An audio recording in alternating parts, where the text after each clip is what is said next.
Well, Jeff Jackson from the Health Services Union, whose state secretary told us he was involved in a bitter internal struggle for control of the union with Pauline Fegan, who has also been named in the Pitcher Partners audit report that was sent to me overnight along with other people in the media.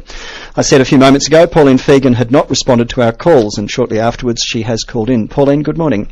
Good morning, John. Are you fighting with Jeff Jackson for control of this union? No. Our branch committee, we have 16 members of our branch committee and 12 of them wanted right from the beginning for Mr Jackson to perform his duties.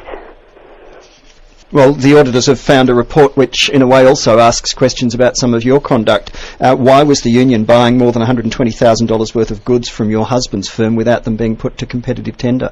Well, they clearly were put to tender. And well, it's not what the auditor says. Well, I understand what the auditor says, and as I've Well, are you doubting what the auditor says? No, absolutely not. Well, you just contradicted the auditor. What I said was that the committee, as well as Jeff Jackson, knows very well that my partner has quotes that were given to them by the union. Competitive quotes, though. The auditor Yes. says he's got evidence that there were the same goods available for less money from other suppliers. No, what he says was he was given a table that was mathematically correct, but did not say where those quotes come from, and they have no record of any of the quotes that they put in that document, and that's what the report says. And as well as Jeff Jackson knows very well that my partner has quotes that have been competitive quotes Well, no, the auditor does not say they're competitive quotes, Pauline. But he doesn't have them, and he says he has no evidence of that. I have found no evidence detailing who decided on quantities, prices, alternate quotes, if the goods were received by the branch even, or who authorises payments for these goods. That's correct, because there's no procedure. It's your husband's firm. Why does a union buy things from the husband of the president and not have them absolutely fair square out there for public scrutiny and open tender?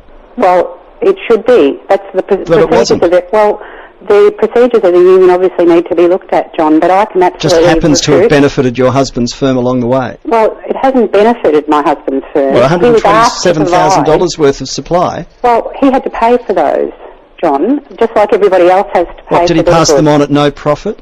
I'm sure he did make a profit on them. So he did benefit. But he also was able to get those goods cheaper than the union could get them at other prices. Well, that's not been proven. You can assert that, Pauline Fegan, but the auditor quite rightly says that's never been shown. Well, then you need to ask Jeff Jackson why they haven't put them in there, because he's the secretary of the union and he's responsible for the day-to-day management of the union. Pauline Fegan, Jeff Jackson said he's convening an extraordinary meeting and if necessary there can be an election. Are you happy to contest that? I'm happy to have an election, but why would you call it an extraordinary meeting at 6 o'clock the day before the Easter break in the middle of Melbourne when we've got 15,000 members right across the state who are not going to be able to get there?